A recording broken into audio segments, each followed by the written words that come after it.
ಹಾಗೆ ಇನ್ನೊಂದು ಬಾರಿ ಆಚಾರ್ಯರನ್ನು ಕಚ್ಚಬೇಕು ಎಂಬುದಾಗಿ ಒಂದು ದುಷ್ಟ ಸರ್ಪ, ವಿಷವ ಸರ್ಪ ಅವರನ್ನು ಕಚ್ಚಬೇಕು ಅಂತ ಬಂದಿದೆಯಂತೆ.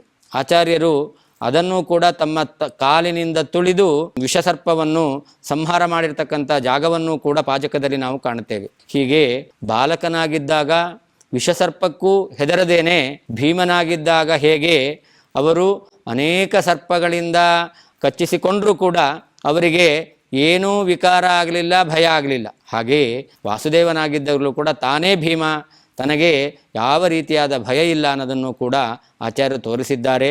ಅಷ್ಟೇ ಅಲ್ಲ, ಈ ವಿಷ ಸರ್ಪವನ್ನು ಮರ್ದನ ಮಾಡುವ ಮೂಲಕ ಮುಂದೆ ತಾವು ಆನಂದ ತೀರ್ಥರಾಗಿ ಸಜ್ಜನರಿಗೆ ಬೇಕಾಗಿರ್ತಕ್ಕಂತಹ ಆ ಶಾಸ್ತ್ರಗಳ ಮೂಲಕ ತತ್ವಜ್ಞಾನವನ್ನು ನಾನು ಕೊಡ್ತೇನೆ ಅನ್ನೋದನ್ನು ಈ ವಿಷ ಸರ್ಪವನ್ನು ಮರ್ದನ ಮಾಡುವ ಮೂಲಕ ಆಚಾರ್ಯರು ತಿಳಿಸಿದ್ದಾರೆ ಎಂಬುದಾಗಿಯೂ ಕೂಡ ನಾವು ಅರಿತುಕೊಳ್ಳಬಹುದಾಗಿದೆ.